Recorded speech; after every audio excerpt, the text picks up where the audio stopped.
Iran America এবং ইসরায়েলের সঙ্গে যে যুদ্ধ করছে, সেই যুদ্ধে ইরানকে সহযোগিতা করছে কে? ইসরায়েলকে যেমন সহযোগিতা করছে চীন, ইরানকে কে করছে?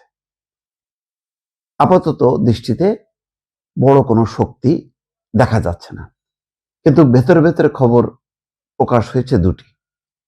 একটি হচ্ছে যে রাশিয়া মধ্যপ্রাচ্যের যে স্পর্শকাতর জায়গাগুলো, আমেরিকার যে ঘাঁটিগুলো আছে, গোয়েন্দা কার্যালয় আছে, সমস্তগুলো একদম ঠিকানা, নিশানা, স্যাটেলাইট চিত্র সবগুলো ইরানের কাছে সরবরাহ করেছে রাশিয়ার গোয়েন্দারা।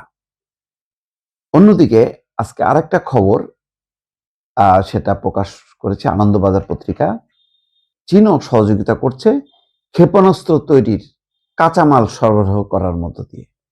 তার মানে তলে তলে চীন এবং রাশিয়া কিন্তু বসে নেই, এবং যুদ্ধের তীব্রতা যত বাড়বে তত বেশি এই সহযোগিতা বাড়বে। কারণ ইরান পরাজিত হওয়ার মধ্য দিয়ে এক অর্থে চীন এবং রাশিয়ার শক্তিও কিন্তু সংকুচিত হলো। কারণ মধ্যপ্রাচ্যে শুধু আমেরিকা বা ইসরায়েলের স্বার্থ আছে বিষয়টা তা না, এখানে চীনের স্বার্থ আছে, রাশিয়ার স্বার্থ আছে।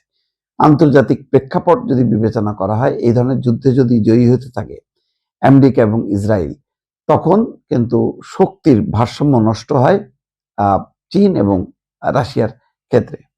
তেমনই একটি ঘটনা ঘটেছে। রাশিয়া জাহাজ দুটির নাম সাবদিস এবং ভার্জিন। সাবদিসে একসঙ্গে ৬,৫০০টি ২০ ফুট লম্বা কন্টেনার বহন করা যায়, আর ভার্জিন একবারে এমন ১৪,৫০০টি কন্টেনার নিয়ে যেতে পারে।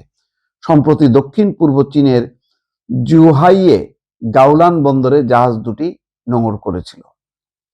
চীন থেকে জলপথে ক্ষেপণাস্ত্র তৈরির কাঁচামাল নিয়ে যাচ্ছে ইরান, এমন একটা প্রশ্ন উপগ্রহ চিত্র এবং অন্য তথ্য বিশ্লেষণ করে ওয়াশিংটন পোস্টের দাবি এমন সম্ভাবনাই বেশি। সম্প্রতি চীনের দক্ষিণ পূর্ব উপকূলে এক বন্দর থেকে রওনা দিয়েছে ২ ইরানি জাহাজ। সেগুলোতে ক্ষেপণাস্ত্রের জ্বালানি তৈরির জন্য প্রয়োজনীয় কাঁচামাল সোডিয়াম পারক্লোরেট থাকার সম্ভাবনাই প্রবল বলে দাবি করছে রিপোর্টটি। এই ২ জাহাজের বিরুদ্ধে আগেই অভিযোগ তুলেছিল আমেরিকা। আমেরিকার দাবি, এই ২ জাহাজে করে ব্যালিস্টিক ক্ষেপণাস্ত্র তৈরির প্রয়োজনীয় সামগ্রী তেহরানে নিয়ে যাওয়া হয়। দুটি ইরানের সরকারি সংস্থা, Islamic Republic of Iran shipping লাইন্সের এই সংস্থার উপরে আমেরিকা, ব্রিটেন এবং ইউরোপীয় ইউনিয়নের নিষেধাজ্ঞা রয়েছে। এই সংস্থার ২ জাহাজই সম্প্রতি চীনা বন্দর থেকে ইরানের উদ্দেশ্যে রওনা দিয়েছে। জাহাজ দুটির নাম সাবদিস এবং ভার্জিন। সাবদিসে একসঙ্গে বিপুল পরিমাণ কন্টেনার, ২০টা কন্টেনার করা যায়। এখন যেটা প্রেক্ষাপট, হয়তো বিষয়টা সত্য, আবার এটা অপপ্রচারও হইতে পারে, কিন্তু যেহেতু ইরান বলছে যে তারা ৬ মাস যুদ্ধ চালানোর মতন সক্ষমতা আছে, সুতরাং ৬ মাসের রসদ তো লাগবে। সেই রসদ অবশ্যই ইরান নিজস্বভাবে তৈরি করতে পারবে না, সহযোগিতা লাগবে রাশিয়ার এবং চীনের। চীন হয়তো সেই কাজটি করছে।